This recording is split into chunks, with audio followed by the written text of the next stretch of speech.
दुनिया में हर तरीके के लोग मौजूद हैं। कुछ ऐसे जो दूसरों की परवाह ही नहीं करते। वहीं दूसरी तरफ कुछ ऐसे लोग भी हैं जिनको दूसरों की मदद करने में खुशी मिलती है। दूसरों की मदद करना बहुत अच्छी बात है, लेकिन कुछ लोग अपनी प्राथमिकताओं, जरूरतों, भावनाओं को साइड में रखकर दूसरे उनके बारे में क्या सोचेंगे, उसी हिसाब से काम करते हैं, उसी हिसाब से उनकी जिंदगी चलती है। ऐसे लोगों को पीपल प्लीजर कहा जाता है। क्या आप पीपल प्लीजर हैं या नहीं? कमेंट करके जरूर बताइएगा। अब बात करते हैं कैसे पता चलेगा कि कोई व्यक्ति पीपल प्लीजर है या नहीं है। पहला, वो दूसरों को किसी भी काम को करने के लिए मना नहीं कर पाता है। उसके लिए नहीं कहना ही बहुत मुश्किल होता है। और अगर किसी कारण से उसे किसी को मना करना पड़ जाए तो वो खुद में इतना गिल्ट फील करता है कि पूछो ही मत। और ऐसे लोगों का दिमाग हमेशा यही सोचता रहता है कि लोग उसके बारे में क्या सोचेंगे, लोग उसके बारे में बुरा तो नहीं सोच रहे होंगे, कोई लोग उसे एक्सेप्ट करेंगे या नहीं करेंगे। इन्हीं सारी थॉट्स में उनका माइंड ऑक्यूपाइड रहता है।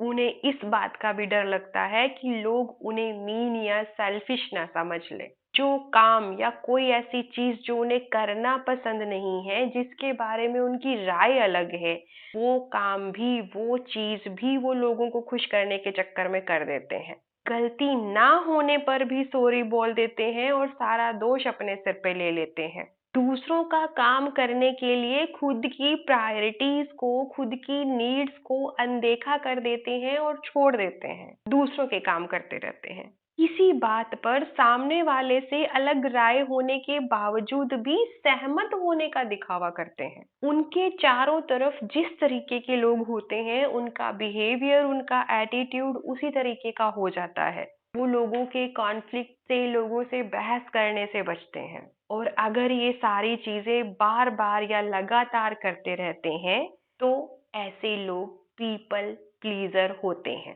अब प्रभाव क्या होते हैं पीपल प्लीजर के होने के? आत्मसम्मान में कमी आ जाती है, क्योंकि खुद का सेल्फ कॉन्फिडेंस नहीं है तो दूसरों से, बाहर के लोगों से एक्सेप्टेंस ढूंढते हैं और लोगों के लिए काम करना, लगातार काम करते रहना शुरू कर देते हैं। इनसिक्योरिटी की फीलिंग आने लगती है। उनकी विल पावर में कमी होती है। खुद की केयर के बारे में सोच ही नहीं पाते हैं, खुद की केयर से रिलेटेड कोई काम ही नहीं करते हैं। अब क्योंकि लोगों को मना ही नहीं कर पा रहे हैं, उनके कामों को किए जा रहे हैं, खुद की जरूरतें भी हैं, खुद के घर के काम भी हैं, पर्सनल प्रोफेशनल वर्क भी है, तो ओवरबर्डन हो जाते हैं, जिसके फलस्वरूप एंजाइटी, स्ट्रेस होना शुरू हो जाता है।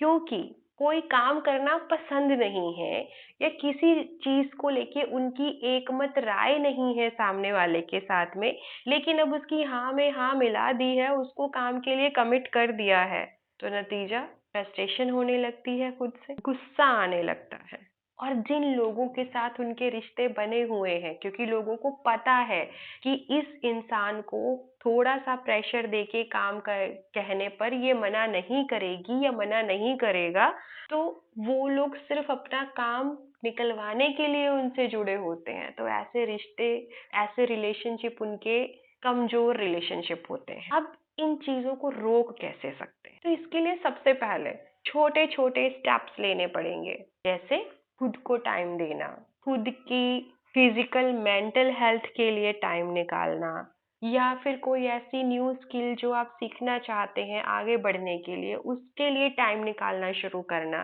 तो छोटे छोटे स्मॉल स्टेप लेकर आप आगे बढ़ सकते हैं और इस चीज से बाहर आ सकते हैं। दूसरा, सेट हेल्दी बाउंड्रीज। अगली बार किसी का भी काम करने से पहले सोचें कि आप वो काम क्यों करना चाहते हैं।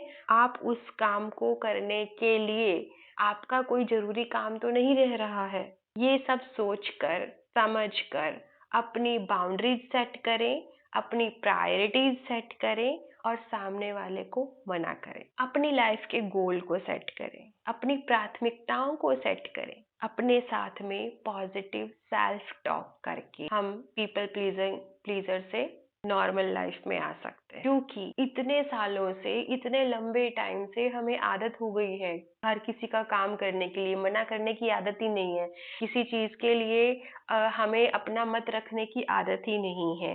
तो उसकी शुरुआत खुद के साथ पॉजिटिव सेल्फ टॉक करके करें। जो आपको चाहिए, जो आप करना चाहते हैं, अगर आप किसी को मना भी करना चाहते हैं तो उसके बारे में खुद को बताइए, खुद को समझाइए, ताकि जब आप खुद को बताएंगे, खुद को समझाएंगे, आप में कॉन्फिडेंस आएगा, आपको अच्छा फील होगा और आप धीरे धीरे उन बातों को दूसरों के सामने रखना शुरू कर पाएंगे। अपने आप को याद दिलाएं, बार बार याद दिलाएं कि हर एक को खुश करना संभव नहीं है। किसी भी इंसान के लिए संभव नहीं है कि वो हर किसी को खुश रख पाए। इसलिए आप जो हैं, जैसे हैं, वैसा अपने आप को एक्सेप्ट करें और उसी तरीके से दिखें और लोगों को बताएं जो आप वास्तव में हैं। रिलेशनशिप की बात करें तो कोई भी रिश्ते में गिव एंड टेक होता है। अगर आप सिर्फ और सिर्फ लोगों के लिए किए जा रहे हैं, किए जा रहे हैं, किए ही जा रहे हैं, और जब आपको जरूरत पड़ती है तो सामने वाला 100 तरीके के बहाने बना देता है, 100 तरीके की अपनी परिस्थितियां आपको समझा देता है और आप अकेले रह जाते हैं, तो उन सब रिलेशनशिप के बारे में समझें, सोचें, अपना दायरा सेट करें और अपनी जिंदगी में उन लोगों का वेलकम करें जो आपके साथ आपकी जरूरत पड़ने पर खड़े रहें, आपके लिए खड़े रहें। बहाने बनाने से बचें, क्योंकि जब भी आप किसी को मना करेंगे, अभी तक आदत तो है नहीं मना करने की, तो जब भी हम किसी को मना करने लगेंगे तो हमारा मन ही हमें 100 तरीके के एक्सक्यूजेस दे देगा, या फिर हम सामने वाले को, क्योंकि डायरेक्टली मना नहीं कर पा रहे हैं, तो हम 100 तरीके के बहाने बना दें, क्योंकि ये काम मैं इस कारण से नहीं कर पा रही हूँ या नहीं कर पा रहा हूँ। तो सामने वाले को लगता है अच्छा, इसका मतलब है ये अभी के लिए नहीं कर पा रहा है, लेकिन बाद में कर देगा, तो वो दोबारा या तिबारा आपके पास में आके उस चीज को कह सकते हैं। इसलिए जब भी मना करें तो बहाने ना बनाएं, सीधा सीधा स्पष्ट शब्दों में मना करें। अगर आपसे कोई काम करने की रिक्वेस्ट करता है तो उस रिक्वेस्ट का आकलन जरूर कीजिए, समझिए क्या सच में सामने वाले को उस काम में मदद की जरूरत है, या किसी ने आपकी पहले कोई मदद करी थी और आप उस मदद के हिसाब में इस काम को करना चाहते हैं, या फिर लोग जानते हैं आपको थोड़ा सा बोलने पर, थोड़ा सा इमोशनल करने पर आप उस काम को कर दोगे जिससे सामने वाले को ईज हो जाएगा। इसलिए तो ये सारी चीजें एसेस करने के बाद ही उस काम को करना है या नहीं करना है, इसका निर्णय लीजिए। ये सारे टिप्स अपनाकर आप अपने आप को इस सिचुएशन से बाहर निकाल सकते हैं। अगर फिर भी आपको कहीं कोई समस्या आती है और लगता है, आप एक थेरेपिस्ट के पास जाइए, उनसे बात कीजिए, उन्हें अपने बारे में बताइए और इस लाइफ से निकलकर अपने आप को एक नई जिंदगी में, एक खुशनुमा जिंदगी में आगे ले जाइए। उम्मीद है आपको ये जानकारी पसंद आएगी, और अगर आपको ये वीडियो पसंद आया है, आप इसे लाइक कीजिए, शेयर कीजिए, हमारे चैनल को सब्सक्राइब कीजिए। धन्यवाद।